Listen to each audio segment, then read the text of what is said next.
লয়াররা কী করে typography maintain করতে পারে সেটা একটা বড় ওয়েবসাইট আছে তার। তো সেখানে আসলে জিনিসটা হচ্ছে কি যে এত কারুকাজটা এমনভাবে হবে যেটা আমার মনেই হবে না যখন কারুকাজ করা আছে। এখানে আমরা আরেকটা ছোটো ভুল করি, সেটা হচ্ছে কি ইদানিং শিশার হরফের দিন এই জিনিসটা হতো না। সেটা হচ্ছে কি আমরা একটা ফন্ট ডিজাইন করছি, ফন্টটা আমরা ডিজাইন করছি যেহেতু ডিজিটালি ইউনিট হিসাব করে যে 1000 ইউনিটের স্বরে হচ্ছে 600 ইউনিটস বলে আমি একটা হরফ ডিজাইন করছি। একটা শিশার টাইপের সময় স্কেল দিয়ে ম্যাপে দেখা যায় হয়তো হচ্ছে কি 3.4 মিলিমিটারকে মেরুন কিছু একটা নিয়ম টেম আছে। এখন এখানে যে ঝামেলাটা সেটা হচ্ছে যে একই ফেস আমি বড়ও করছি ছোটও করছি। এখন কথার কথা স্ট্যান্ডার্ড আমি যদি ধরি যে একটা 12 পয়েন্ট ফন্টে আমার স্টেম উইডথ হচ্ছে 8, আমি যদি এটাকে 4 পয়েন্টে ছাপে তাহলে স্টেম 9 হয়ে যাওয়ার কথা, মানে দেখা যাওয়ার কথা না। কিংবা আমি যদি এটাকে 38 পয়েন্টে ছাপে তাহলে অনেক মোটা দেখার কথা। তার মানে হচ্ছে গিয়ে যখন বড় হয় কিংবা যখন ছোট হয় তখন ফেসের ডিজাইন চেঞ্জ হয়, করা উচিত। শিশার দিলে সে কারণে করতো সেটা হচ্ছে তারা প্রতিটা ফেসের 3টে ডিজাইন করতো। 1 নম্বর ডিজাইন স্ট্যান্ডার্ড ডিজাইন 10 থেকে 12 পয়েন্ট।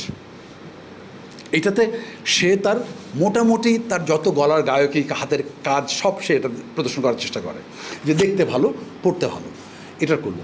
এর নিচে যখন সে যায়, বাংলা ইউজুয়ালি 8-এর নিচে টাইপফেস ছিল না, ইংরেজিতে 5 পর্যন্ত আছে, নন প্যারেল বলে এটাকে।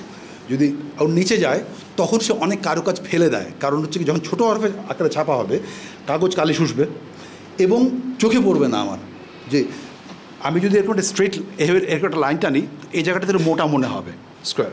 তখন করে কি এখানে ইঙ্ক ট্র্যাপিং করে। ইঙ্ক ট্র্যাপিং মানে হচ্ছে কি এবার একটু হালকা করে কেটে দেয় যেন ওই জায়গাটাতে হালকা একটা সাদা ছোঁয়া থাকে এবং ভিজুয়ালি আমার চোখে না পড়ে যে ওই জায়গাটা কালো।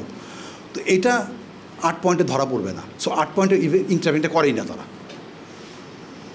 সো 8 পয়েন্টের নিচে একটা টাইপ ফুটনোটের জন্য ইউজুয়ালি বইয়ের ক্ষেত্রে 10-12 পয়েন্ট, আর 14 পয়েন্ট থেকে উপরে সেটাতে সে যত কারুকাজ পারে যা জানে জীবনে সেটা এখন দেখায় যেন স্পষ্ট দেখা যায়। কারণ হচ্ছে যখন আমি বড় পয়েন্টে পড়ি 72 পয়েন্টে পড়ি, 72 পয়েন্ট মানে 1 ইঞ্চি এক একটা হরফ, তখন আমার চোখে ওর স্বরেও থেকে ক আরেকটু দূরে সরতো কিংবা আরেকটু কাছে আসতো, এটা আমার চোখেই পড়বে না। কারণ হচ্ছে এত বড় বড় অক্ষর।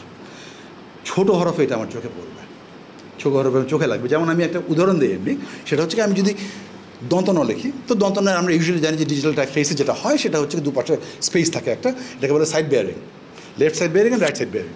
কারণ লেফট সাইড বেয়ারিংয়ের ক্ষেত্রে যেটা সমস্যা হচ্ছে কি আমি যদি 9-এর ক্ষেত্রে একটা লেফট সাইড বেয়ারিং স্ট্যান্ডার্ড দিলাম, 9-এর ক্ষেত্রে লেফট সাইড বেয়ারিং কম হওয়ার কথা। কারণটা হচ্ছে কি ইউজুয়ালি একটা গোল্লা শুধু বেরিয়ে আছে, উপরের যে ফাঁকা, সো এর পাশে লেফট সাইড বেয়ারিং খুব কম হওয়ার কথা আইনত। এখন একার যদি লিখি তাহলে হয়তো ঠিক দেখায় যে একারটা যদি এরকম প্যাচানোর মাঝখানে ফাঁকা আছে, ওর কাউন্টারটা বড়, সো দুটো মিলে ম্যাচ করে যায়, ফাইন, 9 একার খুব ভালো। কিন্তু যখনই আকারের পর লিখি, আকার যেহেতু স্ট্রেট লাইন, টাইপোগ্রাফির নিয়মে হচ্ছে কি যখন দুটো স্ট্রেট লাইন থাকবে তার মাঝখানে স্পেস সবচেয়ে বেশি হবে, তার সাইড বেয়ারিং সবচেয়ে বড় হতে হবে, স্ট্যান্ডার্ড প্র্যাকটিস, নাহলে চোখে লাগে। যখনই আকারের পরে দন্তন বসবে তখন মনে হবে দন্তনের গোলাটা এই আকারকে ধাক্কা মারছে। এটা হ্যান্ডেল করবে কী করে, সেটা হচ্ছে টাইপোগ্রাফারের চ্যালেঞ্জ, এবং সেটা হচ্ছে টেক্সট টাইপের চ্যালেঞ্জ। এই জন্য একটা টেক্সট টাইপ তৈরি করতে বছরের পর বছর লেগে যাওয়ার কথা। আমি জুবাইরকে সেদিন বলছিলাম যে হেরমান সাব বলে এক ডিজাইনার আছেন, জার্মান ডিজাইনার, তো তার একটা খুব শুরুর দিকে একটা ফন্ট ছিল জ্যাপ চান্সারি, তারপরে সে একটা ফন্ট তৈরি করেন সাফিনো বলে একটা ফন্ট তৈরি করেন, সাফিনো 1, 2, 3 করে সে 12টা ফন্টের একটা মিক্স করেছে। এটা সে প্রায় 15 না 16 বছর ধরে ডিজাইন করেছে। একটা ডিসপ্লে ফন্ট সে ডিজাইন করেছে 16 বছর ধরে, প্রতিদিন চেঞ্জ করছে একটু একটু করে একটু একটু করে। টেক্সট টাইপের এই প্রবলেমটা হচ্ছে কি টেক্সট টাইপ রেগুলার আপডেট করতে হয়, রেগুলার চেঞ্জ করতে হয়। এটা যদি চেঞ্জ না করা যায়, পারফেকশনের দিকে না যাওয়া যায়, দুটো হরফের মাঝখানে স্পেস কতখানি থাকবে, কতখানি থাকা উচিত, থাকলে আমার চোখে আরাম হয়, না থাকলে আমার মাথা ব্যথা করে, এটা বুঝতে পারাটা জরুরি।